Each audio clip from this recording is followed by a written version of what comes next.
po zoti Blendi.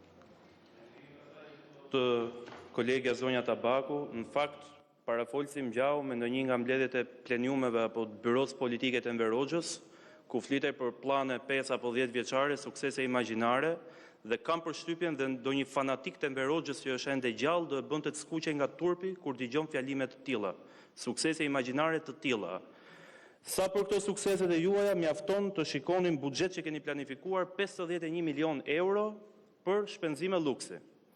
Tani me 51 milion euro, fare mirë mund kishe zgjidhur, po flas për zonat e mia, problemin e ujit pishëm që nga data 5 korrik, në Kodër Mëzez, në zonën e Kasharit, banorët më shkruajnë se nuk kanë ujë të pishëm, apo kanë vetëm 1 orë ujë të pishëm gjatë ditës.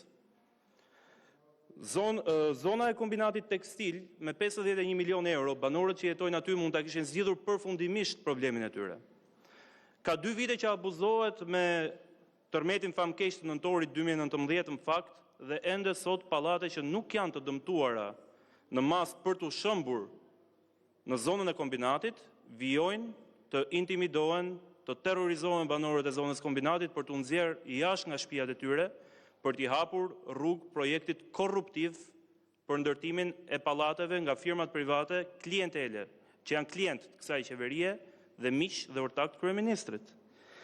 Në Allgjat, pa diskutim që me 51 milion euro që ju keni planifikuar për karburant, për bileta avioni, për ngroje, për kondicioner, për nuk e di për çfarë, për makina e tjerë, sigurisht mund kishit gjetur para mjaftueshëm për ndërtuar një shkollë të vogël, sepse fëmijët e Allgjatës sot nuk kanë shkollë dhe nuk kanë ku shkojnë.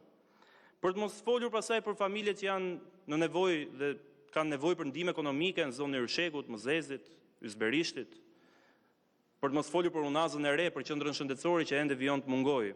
Kështu që unë nuk e di se cilave suksese ju I referoheni, por kam përshtypjen që sot duhet kishit pak turp në kohën që flisni për suksese imagjinare. Ka një praktik përsëritur dhe shkelit ligjit në fakt për njoftimin dhe konsultimin publik, ligji I kërkon autoriteteve shtetërore që ofrojnë palëve të interesuara periudhën kohore të përcaktuar për të shqyrtuar dhe ofruar rekomandimet e tyre në lidhje me projektligjet apo projektligjin konkret propozuar. Më konkrete, kemi parë se si dhomat e huaja tregtisë, që përfaqësojnë sot kompanitë më të mëdha të huaja investitore në Shqipëri, po ju marr një rast konkret, dhomën amerikane tregtisë, ato janë njoftuar mbi projektligjet e paraqitura nga qeveria vetëm pasi ato ishin miratuar dhe ishin depozituar pranë kuvendit. Fakt që të bën habi duke qenë se ju jeni social-komunistët më pro-amerikan dhe perëndimor në Europë.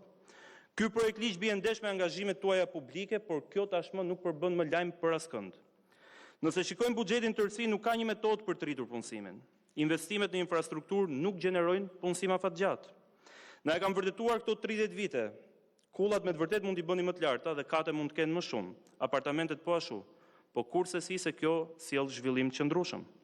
Kryeministri tha që jemi në një krizë energjetike më e rëndë se ajo e pandemisë. Por çfarë masash keni marrë për të përballuar këtë krizë, sepse 10 miliard lek nuk janë absolutisht asgjë për një vend. Në kushtet kur energjia elektrike po bëhet më e shtrenjtë për t'u blerë, qeveria po mendon për lehtësimin e çmimeve për lëndët zëvendësuese. Ulja me 2 lek për litër e akcizës sotme të gazit të lëngshëm për automjetet rrezikon të përfundojë si fitim shtesë për grupet oligopol të karburanteve dhe gazit lëngshëm. Akcizë për gazin kanë paguar vetëm drejtuesit e mjeteve, ndërsa tani do të paguajnë të gjithë, edhe shqiptarët e ndershëm, edhe familjet mesatare që gazin e blejnë vetëm për të ngrohur. Keni njoftuar rritje pagash, por do të jetë thoni në arsim, punësim social dhe mjekësi. Por për tjerët çfarë do të ndodhë? Rritja do të ndodhë në korrik 2022, por deri atëherë çmimet do të jetë rritur edhe më shumë. Këtë e pranoni edhe vetë ju. Të ardhurat e shqiptarëve do të jenë më të ulta në vitin 2022, ndërkohë që konsumi do të rritet me vetëm 2.6%. Pra nga njëra anë ne kemi premtimin tuaj për të rritur pagat e administratës me 6% dhe nga ana tjetër kemi një rritje të çmimeve me 15%. Atëherë rritja juaj çfarë zgjidh në këtë rast? Tek Ministria e Arsimit ka rritje të buxhetit për arsimin me 12% në raport me vitin 2021. Mirë, po nga ana tjetër shikojmë peshën reale që ka buxheti I arsimit në buxhetin total, I cili është pothuaj I papërfillshëm. Sërish tek ato 51 milion euro që keni vendosur të shpenzoni për luksin e qeverisë, mund të kishit gjetur në një fond veçantë për t'i ardhur ndihmë studentëve, për të bërë funksionale kartën e studentit, apo për të paguar ndonjë para për kartat e internetit që studentët i janë dashur t'i përdorin gjatë periudhës pandemisë. Për shkuar ke shëndetësia, koncesionari check-upit nuk paguan TVSH, kjo pasi qeveria e ka hequr TVSH-n për shërbimet mjekësore dhe ndonse kompania nuk paguan TVSH, shteti ja paguan faturat me TVSH. Flisni për bagti e bujqësi, ku ulja e TVSH-s shkon nga 6% në 0%. E sigurisht keni parë dhe reagimet e grupeve të interesit, kjo e dëmton në rënd sektorin e blegtorisë. TVSH-ja edhe sikur të hiqet, impaktin nuk e jep më shpejt se 6 muaj apo 1 vit. Prezantuat taksën 100 lekë për litër për qumshin plur dhe pastaj e hoqet. Doni taksoni qumshin plur që është lëndë e parë, ndërkohë që do të lejoni të futen pa taks të gjitha produktet me bazë qumshin pluhur. Ku i shërben kjo? Me drejt do të pyesin qytetarët, përveç se lobingjeve të importit që i shërben më së miri. Ja ku i shërben. Ka dhe një tregues tjetër për këtë, vendosja e tarifës 10% për inputet bujqësore që penalizon sigurisht bizneset vendase. Taksat për bujqësinë do të rrisin importin.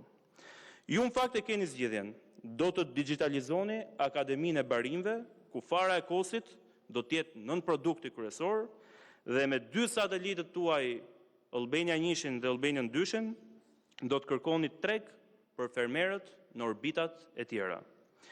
Ju lutem keni një fije seriozitet sepse ne këtu nuk jemi në asamblen e Partisë Socialiste. Ndaj, unë do doja që të shtynit afat në konsultimeve për paketën e re fiskale, të shpërndanit TVSH-n në të gjitha hallkat, kishit një ligj të ri për tatimin mbi të ardhurat personale dhe si përfundim taksat, tatimet dhe tarifat shtesë që propozonin këtë paket fiskale që shoqëron projekt buxhetin, të mos hynë në fuqi pa u përfunduar studimi. Unë personalisht do të votoj kundër. Ju faleminderit. Faleminderit, fjala për zotin Petro Koçi, përgatitet zoti Kastriot Piroli.